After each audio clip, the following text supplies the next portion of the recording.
All right. Hello, everyone. Thank you so much for joining us all today. Oh, No. okay. Might have some technical difficulties. I hope everyone can hear me. Thank you all for joining us today. My name is Rachel Rush Marlowe. I'm the Executive Director of Research Ed. We're an education policy research nonprofit focused on post-secondary access and success for all students.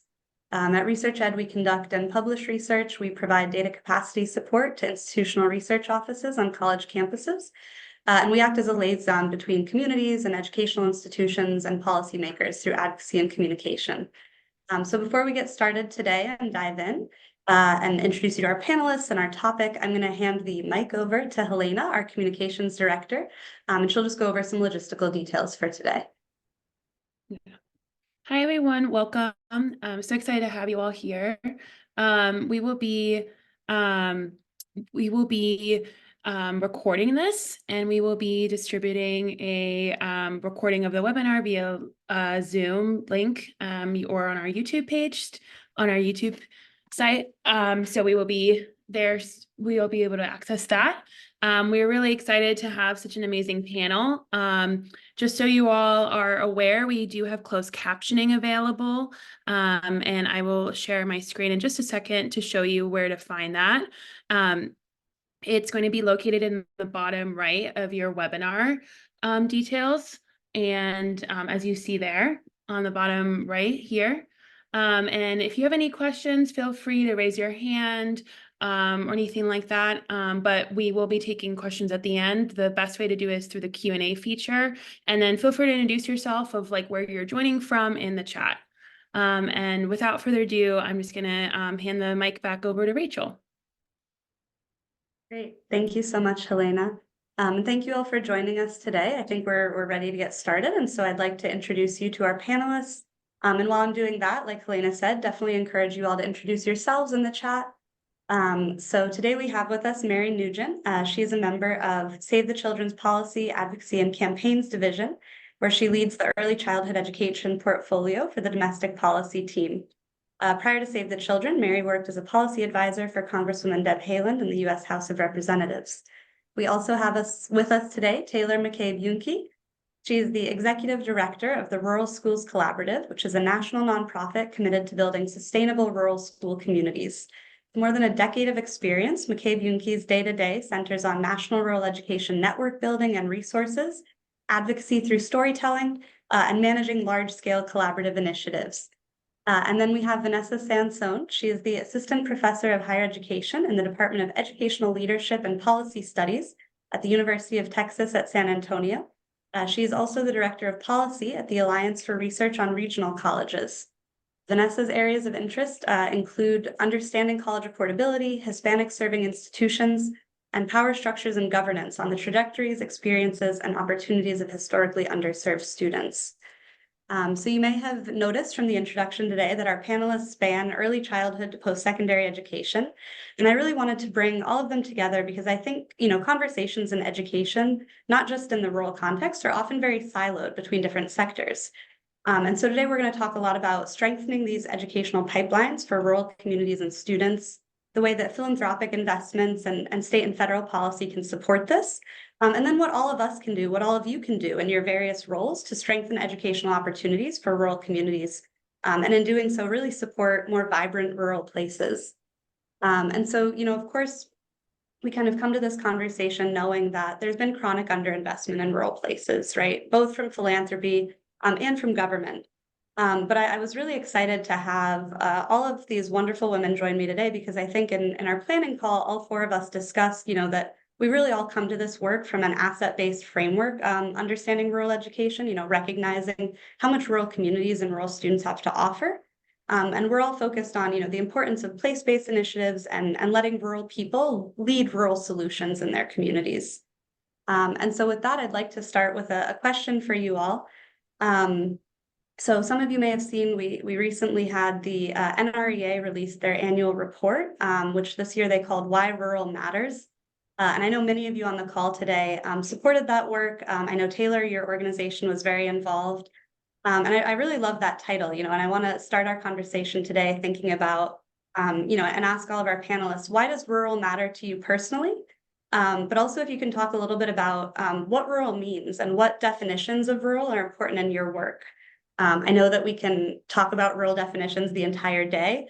That's certainly not my intention, but I think that starting with the definitions that are meaningful in your work will help kind of ground everyone in the work that you all do. And so Taylor, why don't you get us started? Thank you, Rachel. And it's so exciting to be here and have this conversation with you all. Why rural matters to me. I grew up in a small town in Newton, Kansas, and lived there for the first 22 years of my life. My mom was a public school educator. My dad was in a very small higher ed. Also as an educator, my grandpa was a rural principal. My other grandpa was a rural math teacher. My brother is a teacher. So I think it's really funny to me to sort of be the odd duck out in the family that I ended up on the nonprofit side of rural education. But sort of, living and breathing that space is something that made me really passionate about the role that rural education plays in broader sort of rural economic development, but also just in community building and how integral rural education is with broader rural communities. So I think that there's obviously no one way to define rural. And for us, there's a couple different things that we like to say, which is, it doesn't have to be a competition for who is the most rural or the least rural. We really ought to be thinking about how can we work together to sort of strengthen these communities. Small towns and rural places often have similar challenges, but again, every place is unique.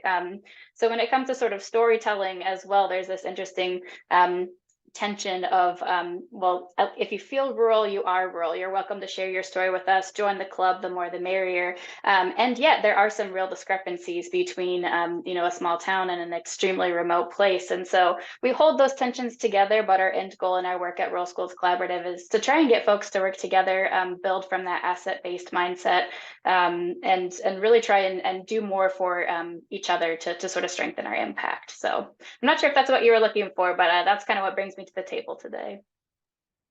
Great, thank you. Vanessa, will you share next? Yes, and thank you so much for having me today, Rachel. Why I come to this table is related to the research that I've been involved in for almost a decade now, focusing on rural college access, rural student supports, as well as rural assets.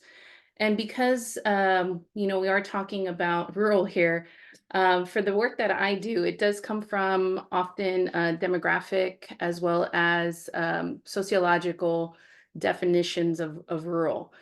So one of the main things that I wanted to brief in this introduction related to the definition of rural is that under the hat that I wear as Director of Policy for the Alliance for Research on Regional Colleges, we have developed through the collaborative work of the directors at ARC, a working definition of what defines a rural serving institution that has been sent and used in many empirical pieces, forthcoming empirical pieces, as well as hopefully into the hands of policymakers to inform more about how we can serve and identify places and campuses that are serving rural students and rural communities well. And of course, I can get more into the definition and the details about rural serving institution, RSI. But that is one of the many things that brings me to this table. The thing that I will end with, though, in being a researcher who studies rural higher education, is that, gosh, these places are fantastic places and the people within them are fantastic. And so at ARC and through the work that I do, one of the things that we aim to do is also uplift rural places, rural communities, and rural serving institutions that often are at the margins of federal and state policy in higher ed. Absolutely. Thank you, Vanessa. Mary? Yeah, thanks so much, Rachel and everyone, for having me. Yeah, I think, my work at Save the Children is focused on the advocacy space, mostly on Congress. And the rural piece of the early education portfolio that we do is born out of our programmatic work that my colleagues at Save the Children that do work on the ground entirely in rural communities and have since our founding in rural Appalachia in the 1930s. We've been working in rural communities. And so from that experience, I know the organization has developed an understanding of sometimes the unique needs of rural communities. And so we try and make sure that work and history and those communities inform our advocacy work. And that I see as kind of two-part. One is ensuring that the conversation about early education involves and understands some of the unique needs of rural communities, and also that the conversations about rural economies include the consideration of early education as an important piece of rural development. Both of those kind of mainstream conversations, if you will, can exclude the other. And so our work in the advocacy space is trying to make sure that we understand what the needs of rural childcare providers, rural families are. And in terms of definitions, I would echo what others have said about some of the limitations as well as the importance of those definitions. We often find ourselves in the government relations GR space drawing on the census definition as one that lawmakers often look to. But I know that our programmatic work understands the limitations and how that doesn't fully capture the challenges and opportunities in communities. And so rural programming tries to look and understand communities for them in their own terms, like others have spoken to, while understanding that when we're making national policy, we need to look at a kind of border definition. So definitely challenge. Certainly when I talk to Hill officers about rural policy, almost inevitably the question I get, well, which rural definition do you prefer? And a long conversation ensues depending on what they're asking and what they're looking at. So these are important conversations, but I think, like Taylor said, we have to hold the kind of tensions and limitations while we're having those conversations.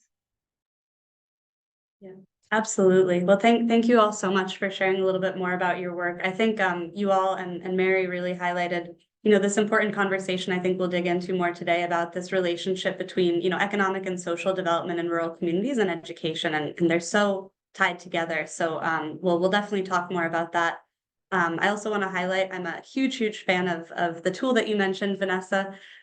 We use the RSI tool all the time, and we'll share a bunch of resources after this call as follow-up, including the NREA report, the RSI tool, and some other things that we'll highlight today. So if you all haven't had a chance to play with that, it's really fun. I'll talk just really briefly about, our involvement in rural education, why rural matters to me. Like Taylor, I come from a long line of rural educators. I'm also the odd one out, and I feel like a little bit of a fraud sometimes, not having as much teaching experience. It's like, who am I to say anything about this, right? I haven't been in the classroom very much, but I grew up in rural New England in a very different context than I think a lot of people think about when they think about rural. I went to a one-room schoolhouse in Vermont, the last one standing. And I think I, in some ways, have a blind spot when it comes to this work because of having such a background, like personal experience in rural education, and some conversations I had when I first started working in the rural space, someone was saying, in some of these high schools, they don't even have college fairs, they don't even get visited by college recruiters. And I was like, oh, is that a thing that happens? Like I had never even experienced that. I didn't even know that was something that was missing. So anyway, I say all of that to say, I think that as we've already talked a little bit about, rural education is different in different places, and rural communities look different all over the country. And, I think unfortunately, a lot of the narrative and storytelling that we hear dominantly is without much nuance, right? It's rural communities are talked about as white, conservative, low income. We don't hear these asset-based narratives in popular media very often. And we know that this isn't the case, right? 20% of the US population lives in rural places, and there's huge diversity there. And educational experiences vary, demographics vary, communities look different in different places. And so I'd love if each of you can talk a little bit more in depth about, your work in different rural communities and what that looks like to kind of give everyone a better picture. I know, Vanessa, you recently published a paper on rural Latino youth in South Texas and kind of their experiences with college access and decision-making. So I'd love if we can start there. And then Mary and Taylor would love to hear you jump in with some of your work as well in specific communities. Yeah, thank you, Rachel. And I'd be happy to start the conversation related to my empirical research that I have conducted again, over many years, working with rural communities, particularly along the South Texas-Mexico border. The article that you mentioned is published in Teachers College Record. It's also open access if anybody's interested, so there's no paywall for you to worry about. But the big takeaway that that came from doing that particular work is that one, it goes back to the point that you mentioned earlier, Rachel, is that it's this making sure that folks, when we're talking about rural, that there is diversity, you know, amongst rural communities. You know, I come again from a demography and sociology background. So one of the, you know, points that I learned as a demographer studying rural communities is that, you know, the Appalachia, Delta, Mississippi, and the South Texas, Mexico border, which are all defined as rural under the US Census Bureau definition, are the places in the US that have the highest rates of consistent historical poverty. So that means, you know, that these areas, these communities have been struggling with basic necessities. In the case of the context of the rural communities along South Texas Mexico border, you know, my participants discussed, you know, lack of access to potable water in some cases. And so you think about how this impacts going to college. Well, it greatly impacts the ways that they think about education in general, not just necessarily post-secondary education. We can think of Maslow's hierarchy of needs, and if your basic needs are not being met, well, gosh, then you're just in a survival mode. So that being said, my participants still aspired to pursue higher education, and that looked different from what we hear when we think about urban contexts with college choice literature. Some of it overlapped, of course, but there were a lot of unique things that are not being talked about when we think about, you know, college choice, college readiness within the rural context. And then with this particular piece, we also have at the intersection of race and class too, with Latino populations and communities that community-wise are under the poverty line. So, you know, the things that the students mentioned, for one, are similar things that you had said, Rachel, where, you know, college counselors, college advisors, college outreach does not happen in these rural places and spaces. They're lucky if they hear from the flagship institutions, right? Who does reach out are regional colleges as well as community colleges. So again, when we think about who's serving rural communities, regional colleges and community colleges are that pathway to post-secondary ed. The other main finding from the piece is that although students aspire, their self-efficacy is limited in how they feel they can actually accomplish going to a highly selective institution. And so what they did is they would actually apply, but then they would pull their applications if they were continuing on in the admissions process. So for example, one student made it to the very end of a highly selective institutions research process, which involved a one-on-one meeting. And again, doing this meant you were probably going to get admitted, you know, possibly some scholarships.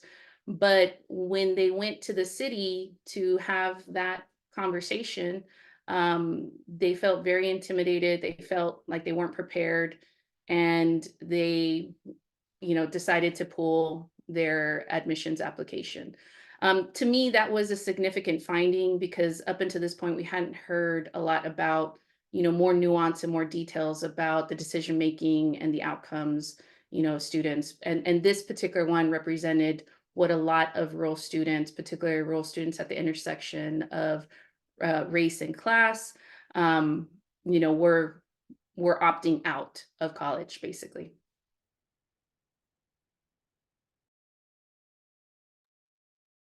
Wow, thank you for sharing that. Before I say anything else, Taylor or Mary, do you want to jump in?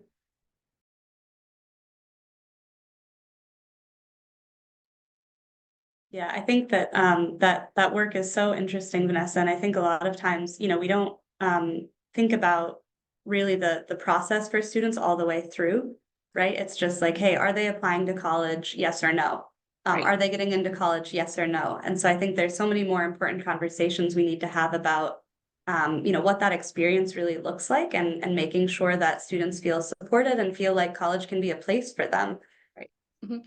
And let me tie back to what does this mean for implications for policy and practice. So what, and this is the work of ARC, right? Again, of uplifting. So we know this, right? We don't want it to just land on this deficit notion of like, oh shucks, right? Like, okay, that we know this, what do we do? So, what implication wise, when we think about federal policy and we think about college outreach and college for all opportunities, they're often created still centering urban centric mindsets. So, what I mean by that is, again, there's going to be some overlap across communities. It doesn't matter, where you're at.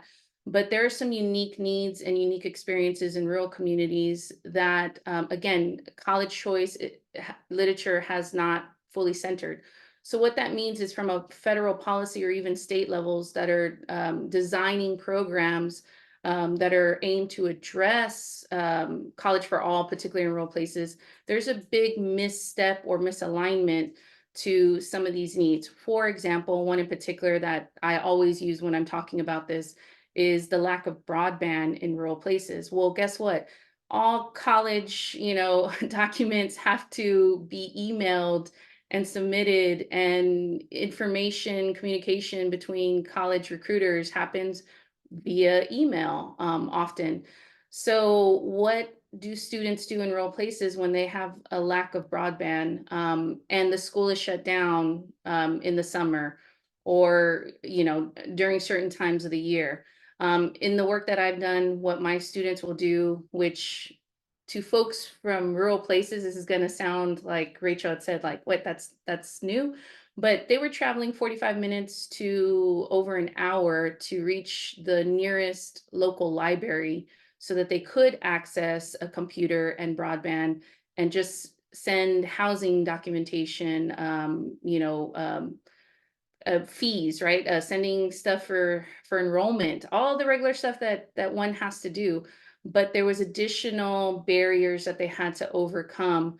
And what's the big takeaway from this is that, you know, again, to folks from rural communities, it seems like this is just what we do. But from a federal policy standpoint, from state policy standpoint, we can and should do better for students. It shouldn't have to be, additional barriers for them to overcome, because also with that being the process, it makes it that much easier for them to say they're not going to go, or something happened to where, it's going to impact whether they go or not. Right, absolutely. And I think that, your point about broadband and all these other components really ties back to Mary's point previously about, the connection between, economic development and development and education. And I think it kind of goes both ways, back and forth, right? Having strong educational institutions, we've seen them be kind of like anchors in their communities, largest employer, place for cultural, events and basketball games, and like really a community space. But it also goes the other direction, right? Like we need more development in these communities to support education, and vice versa. And so I think that broadband is one component of this, and there's so much else. And we've been, kind of lucky right now. I think rural seems to be kind of having this moment, right, where it's really in the spotlight. We've seen a lot of philanthropic foundations shift their focus to rural. There's a lot more conversations about broadband for all, and that being, really important. We've seen a lot of increased investment and resources from the Biden administration, rural.gov, lots of bills coming out that have, funding specifically for rural communities. But I think, we talked about this a little in our planning call. All of us have been in this work long enough to see, rural kind of pass in and out of the spotlight, right? Like become trendy and then go on the back burner again. And so I'd love to hear each of you, share a little bit about this kind of increased support, how you've seen benefits from that. But I'd also love to make this conversation more about, how do we make this interest and this funding more sustainable? We're, once again teetering on the edge of a government shutdown, right? We've already seen some foundations that were, all about rural investments kind of shifting back a little bit from that.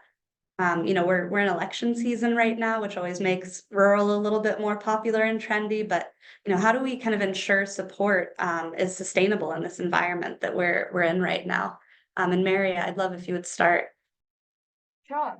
Yeah, I think to your point about the kind of broad swath of the country that rural encompasses, I find especially in the political arena, the rural can sometimes be kind of like a Rorschach test where people see in it what they want to see, depending on their experience, their state, their agenda.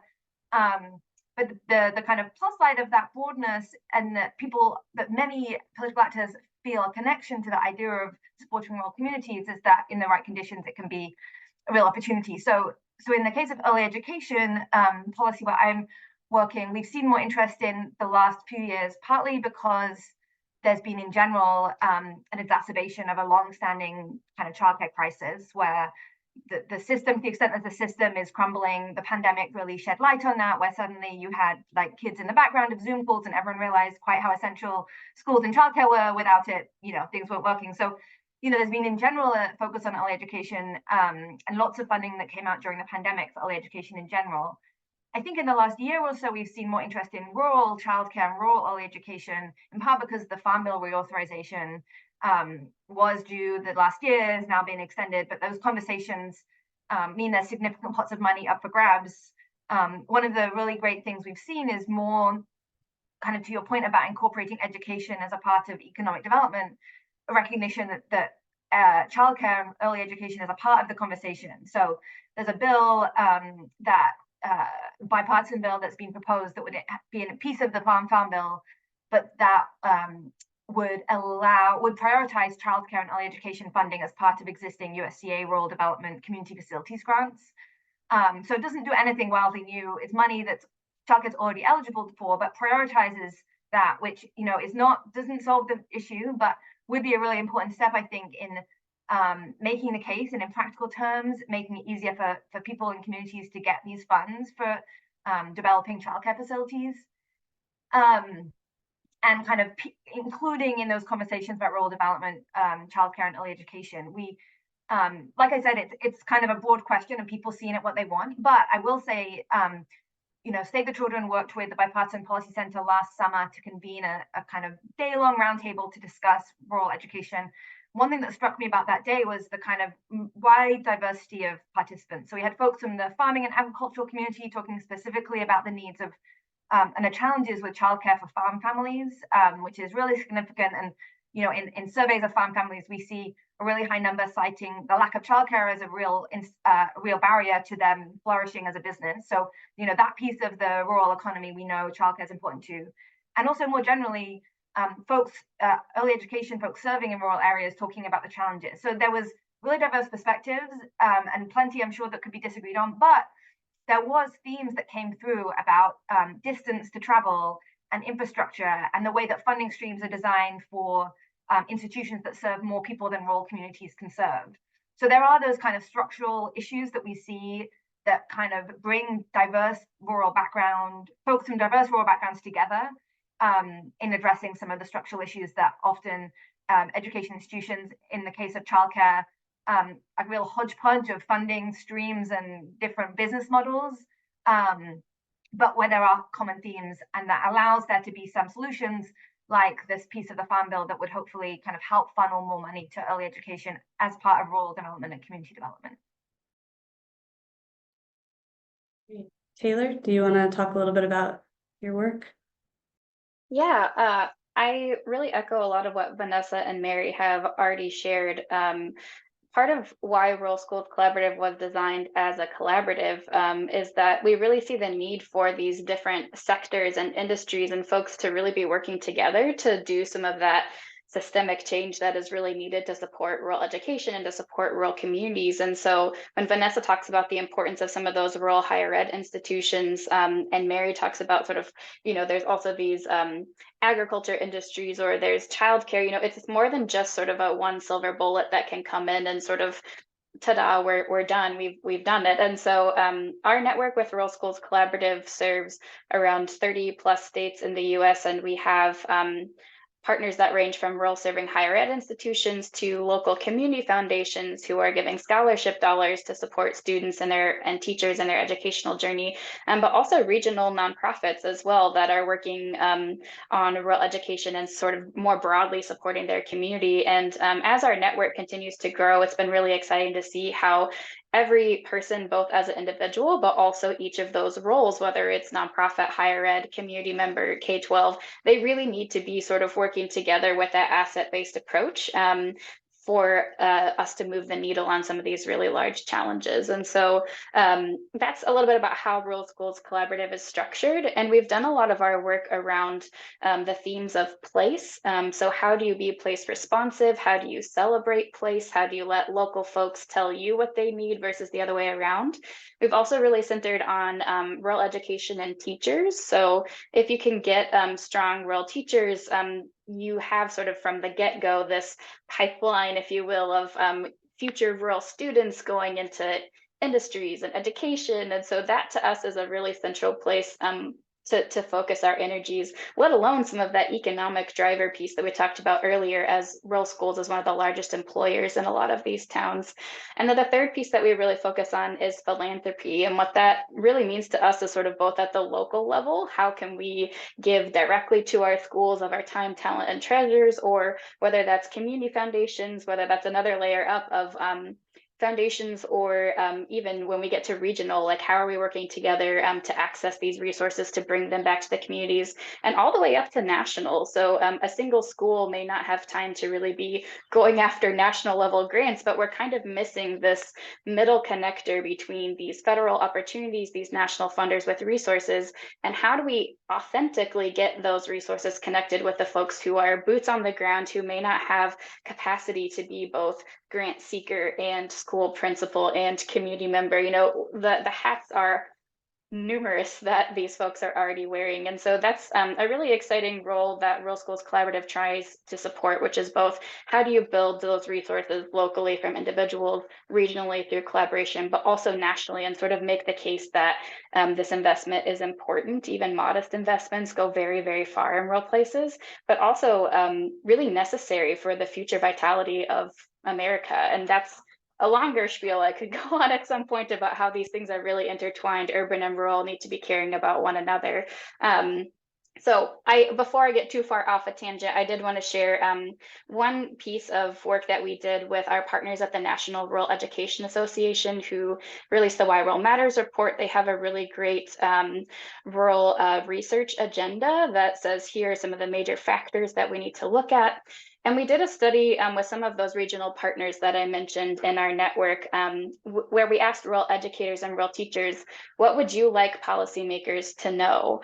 And it was really interesting to get these different perspectives and see that, you know, each region obviously has a lot of differences in their policy, but when you zip all of that up to the national level, these themes that we're talking about today are also what teachers are saying they would like to see policymakers focus on.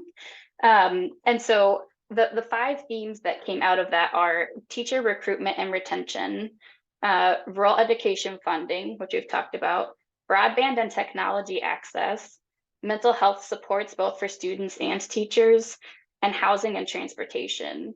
And so it's really interesting that across the 360 plus rural educators surveyed, this was over 16 different states, it all sort of zips up to some of these larger challenges that we're talking about. So looking at each of these pieces in a silo really doesn't give you that full picture of the work that still remains to be done to support rural education and rural communities. So anyway, that's what we hope to focus on and really see this as sort of a really integrated thing that we need to come together across different institutions to support and to make sure that those funding and resources that you mentioned are authentically reaching the people that need them the most.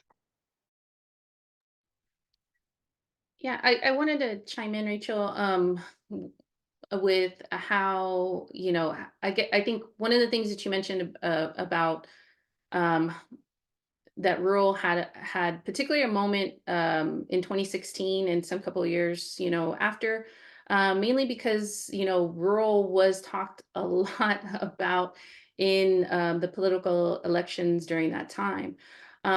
Given that probably, similar, politicians will run again, it might happen again, right?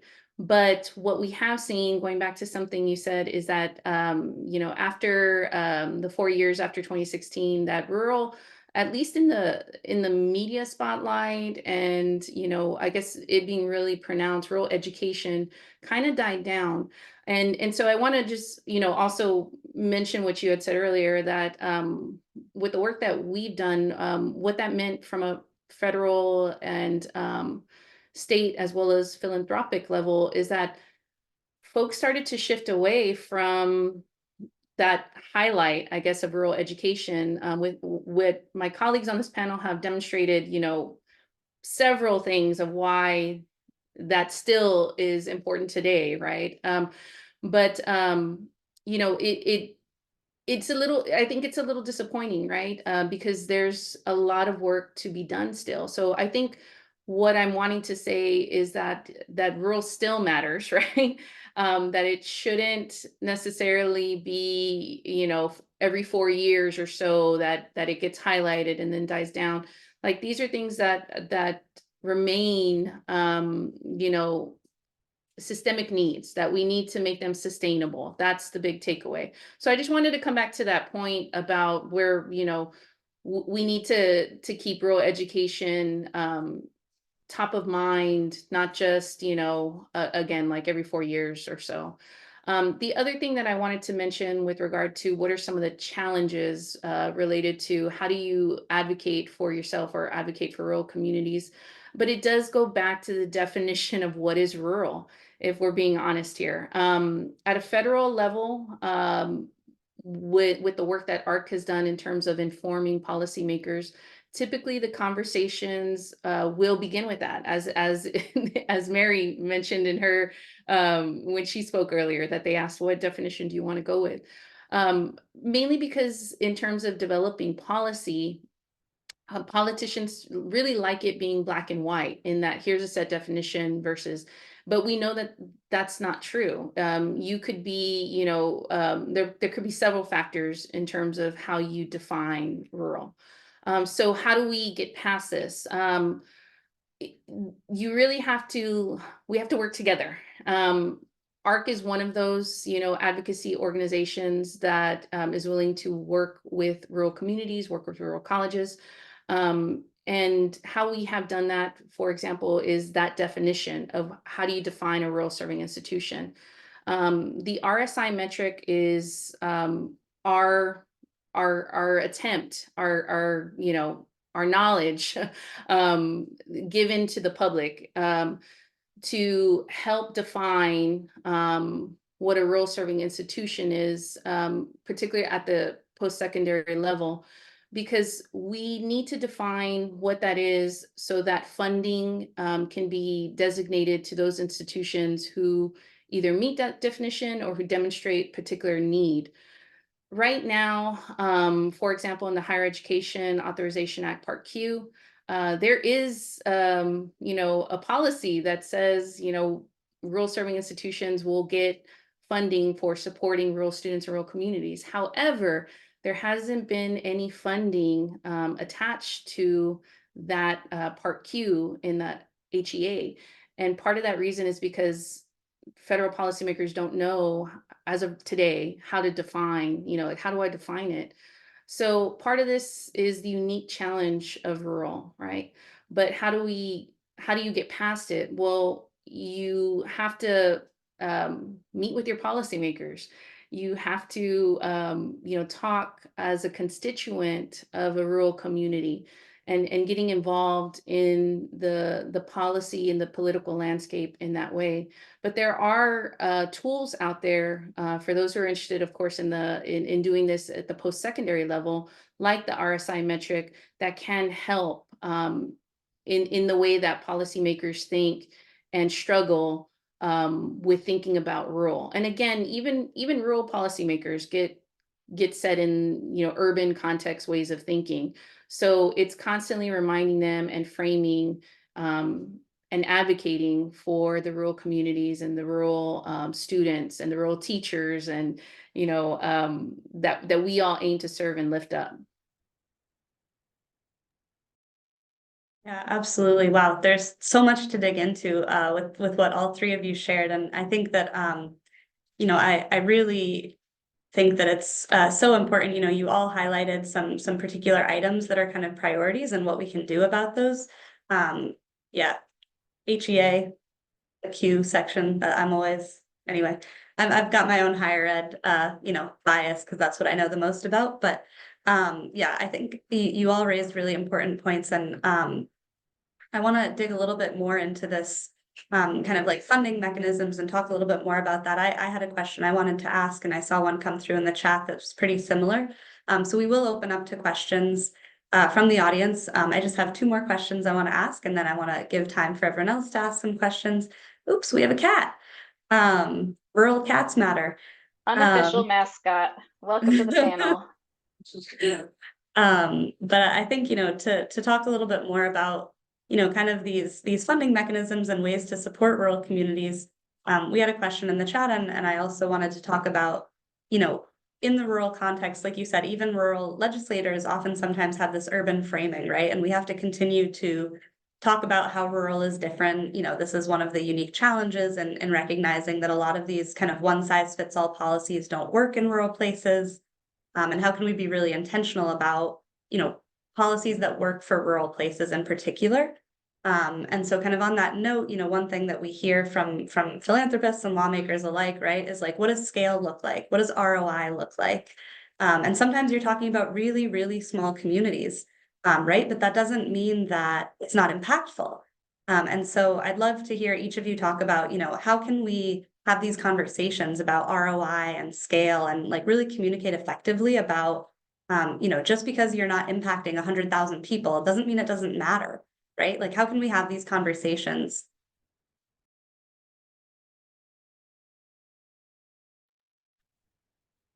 Mary, you can go first. I just didn't know. Oh, just one thing that came to mind. I think that's a really important point, Rachel. Save the Children has a series of home visiting programs in rural communities, and one of the challenges we found in terms of funding is that the federal home visiting program, VE, uses an evidence-based standard, which is extremely well-intentioned and has some great benefits to it in terms of allowing us to understand the benefits of the program and give Congress back kind of results. But our programs have found it a real barrier in order to gain that evidence base, because it requires methods that just aren't workable in the kind of very small communities. We just don't have the N, right, to be able to prove the effectiveness, despite the participant reports, the many years of highly skilled home visitors working with families in these communities. So we haven't been able to get there, and there are ways around it, and those are kind of conversations we try and have with policymakers about understanding why randomized controlled trials don't work or are more difficult to implement in some communities than others, where you can't find like a replicable community, and certainly in terms of how we're ethically treating communities.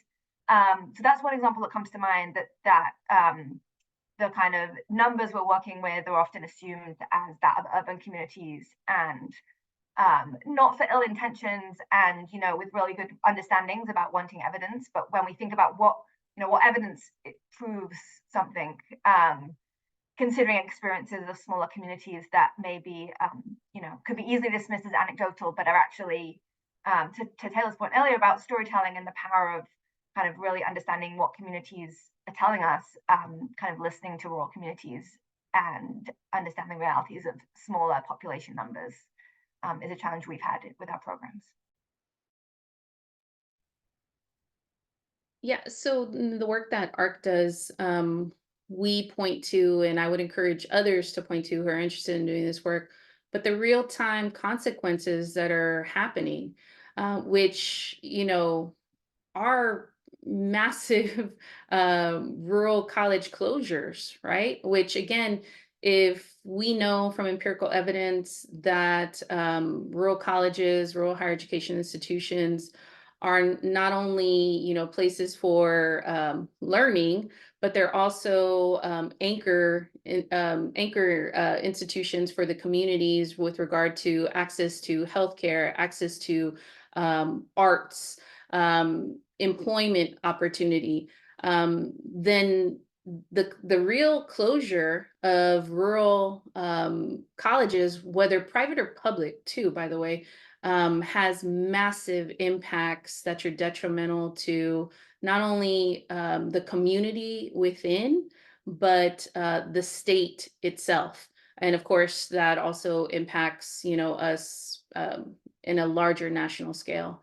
I think the other thing too that is important is that whenever we're talking about this, and if you're interested in getting more involved in this work, at the end of the day, these are people, so yes, we can talk about economics, yes, we can talk, but this is impacting the lives of all Americans, right? Regardless of whether the context that they're situated within.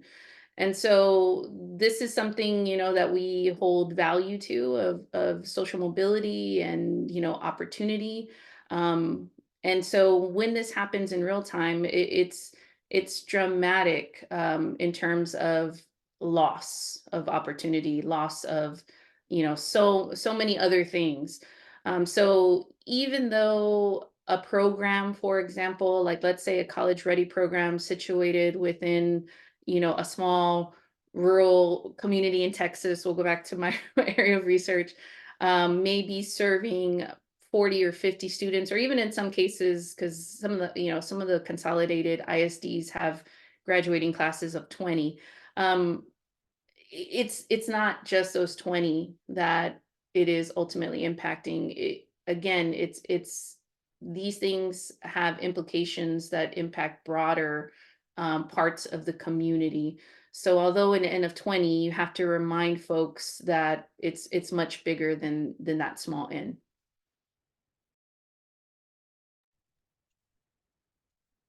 Yeah, I absolutely agree. And I think that when we talk about sort of ROI or access to that funding and resources, I think similar to what Vanessa and Mary have mentioned, I think that there are sort of three things that I end up coming back to when having this conversation. And so one is the access. And so if the resources are there, are they actually making it to the folks who need them the most?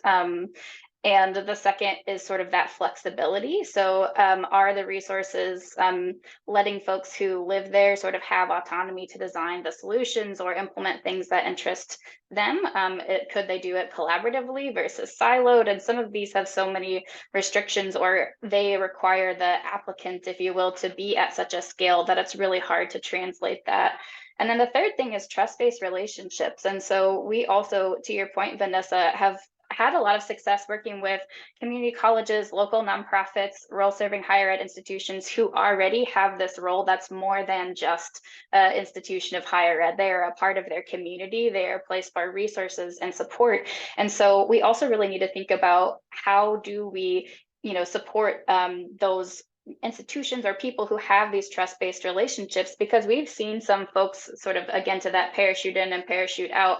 If you parachute in and you don't build your program with trust-based relationships with local communities that's flexible, that they can access, then it's likely not going to go very well. And so I think that will cause you to parachute out. And so we've also had communities where if you bring them an opportunity, but they don't know who you are, they don't know what the institution is, it's national, there can be a lot of distrust and skepticism, not always, but sometimes. And I think that it's important to think about trust and relationships central to the work that we're doing as well. And that often is sort of nebulous and hard to measure and doesn't live in that data space, but needs to be named more often.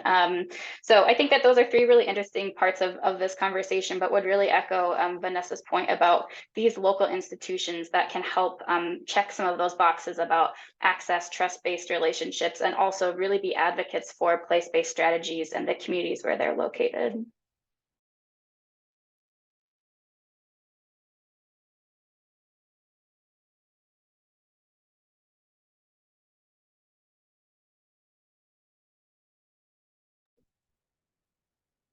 Local communities that you're working in.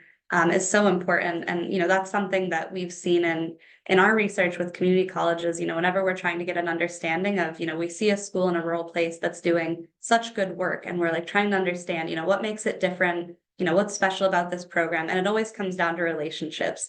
It's like, how did you get this off the ground? It's like, well, I called the mayor because, his cousin and, my sister are friends. And then, we've for a long time been building this relationship with, the local K-12 district. And so they agreed to be our partner. Like, it all comes down to relationships, I think, especially in rural places. And so we've gotten so many awesome questions in the chat. So I'm going to try to combine some of them because we only have 10 minutes left. But we've gotten some really great conversations going. And so there's a phrase, Taylor, that I've heard you use a couple of times that I love about giving your time, talent, and treasure. And so I'd love to kind of frame this conversation around that. And, all of this can feel very overwhelming, and that we're up against, great barriers to make sure that we're supporting our rural communities. Like we talked about, rural communities have incredible assets, but I think one thing that I always go back to also that we heard from college president we worked with is that, like, we're scrappy. Like, yes, we do great things. We do it with very little. We don't want to have to be scrappy, right? And so, while we're waiting for not waiting, but advocating for longer term solutions, working with our legislators, working with philanthropy, how can we, kind of more actively and quickly, kind of promote this asset-based narrative, lift up our rural communities, and what can we do to devote our time, talent, and treasures, even as individuals, to support rural communities. Mary, do you want to start? Yeah, I think broadly it's emphasizing in all our conversations that investments in education and investments in kids are worth it. And some of that is pointing to those kind of economic hard data outcomes, but also allowing ourselves to broaden that conversation about why communities matter and why opportunities for children matter. It sounds really basic, but I think sometimes, it feels like we're fighting against a narrative that has to tell us we have to, give a return on investment that comes in dollar terms, and trying to kind of make the case, as I feel like my colleagues on the panel today have made really powerfully, about what kind of incredible value educational institutions and investments in education have in communities for the people that live there specifically, regardless of, the economic yield they will bring. Although those are many, there is a multiplicative effect of these kinds of investments. So I think doing that and raising up the real value in a celebratory way is a kind of important counter to the challenges that countering the structural disadvantages that rural communities face. It's important to have that aspect. And I think in a more practical sense, from my hat as a kind of policy congressional facing person, is kind of staying aware of the conversations that are happening with the Farm Bill, and continuing to talk about the needs for education, whether it's in the higher education Act, like Vanessa talked about. And, these are issues that often a pretty small group of lawmakers are talking about. And that's in part because they're not hearing enough from very hardworking advocates, to be clear, but who have pulled in many directions. So doing what you can, whether it's, Save the Children often has action alerts where you can just email your member of Congress with a click of a button to make sure they know that you care about these issues. And lots of important organizations are doing the same. So to the extent you can, keeping your finger on the pulse of what's happening in Congress and participating in those kind of campaigns, I think can make a real difference in raising up the voice of rural communities and the distinct needs they have. Yeah, I think in addition to what Mary said of making sure that you're involved in the political process, democracy, and contacting your congressperson, but also don't forget the state level as well as municipal in some cases, right? County. There are a number of multiple levels of governance that you can work with them, or try to work with them and advocate for the rural communities that you serve. I think the big thing, though, if we are talking about this from more of a federal level, and even I would argue to state, but it's just consistently reminding the policymakers, of the unique characteristics and unique needs and the assets of the rural communities where you're at. You know, I've talked about some of the work along the South Texas-Mexico border, but I've also mentioned rural Appalachia, the Delta Mississippi, the country in rural Hawaii, as well as Puerto Rico, right? And there, I mean, there's rural places all over the U.S., but just, I'm just giving you some examples of places that when I just name them, you may not have thought, of rural, but these are rural places and spaces. And again, there's also an importance with thinking about rural at the intersections of race, ethnicity, and class. Because we haven't talked about, some of the cultural aspects of rural places across the US, and that is really important to keep in mind. I think the other thing too, Rachel, is just, in doing this work, we're also, even though we're advocates and folks want to advocate for rural, none of this means that we're against urban or, pitting this work against urban. That also has to be upfront and a reminder, to when you engage with policymakers, because often in federal policy, they go there, right? They start to think, well, but how is this going to take away from my constituents that might represent, more of an urban populace, right? You have to constantly remind them that you're not trying to take away, like that's not what, we're not pitting urban against rural. Instead, we are advocating for these communities that do matter just as much as anywhere else in the United States, and who are also taxpayers and, all that good stuff too. So it's just keeping that at the forefront when you're doing this work, again, at whatever level of governance you so choose. Yeah, I'll also just echo what both Vanessa and Mary have shared, and add to that. I think at the local level, it's important for all of us to be involved in both schools and policy, and that we, the teacher shortage nationally, and particularly the rural teacher shortage, is something that we should all be concerned about, and particularly about making sure that we have teachers that reflect the diversity of the students that they serve, culturally diversity, racial diversity, etc. And I think that it's interesting because people of color are one of the fastest growing segments in rural communities. And how are we thinking about our schools and our teaching workforce to be able to be responsive to that, knowing that we're already sitting in this teacher shortage? And so obviously that can quickly, move from a local challenge to a national scale problem. But I think for us as individuals, when we think about rural vitality, it's important for us to think about the strength of our school as one area where we can really locally make a difference for our students and our teachers. I would also say that as we zoom out, I think it can maybe take a while for some of the federal and state level pieces to really reach the level of place-based and flexible that I aspire to. But I think that also means that there's a really unique role here for philanthropy, both regional and nationally, to help along that conversation as we figure out how to best support rural communities. And so, even though 20% of the population is rural, only 7% of philanthropic funds from the top philanthropies go to rural. And so I would encourage folks who are either in philanthropy or have connections in philanthropy to really think about prioritizing rural and getting creative about how we might be able to rethink the way that we've structured these grants and opportunities for the max amount of flexibility, and sort of leaning into that asset-based, place-based, locally driven work. So that actually leaves me with a lot of hope about ways in which we might be able to kind of make some strides in the next few years in the rural education sector. Absolutely. Yeah, I hope that everyone else feels that way, and that we've left this kind of with a feeling of hope at the end. I apologize we weren't able to get to more questions, but we are going to have to wrap up. And I think, I just want to also highlight, what all of you mentioned about not pitting rural and urban against each other, suburban. I think that, corny as it is, like a rising tide lifts all boats, right? And we see that in education. We see that. One of my favorite anecdotes from a community we worked in was they were advocating to keep their local hospital open.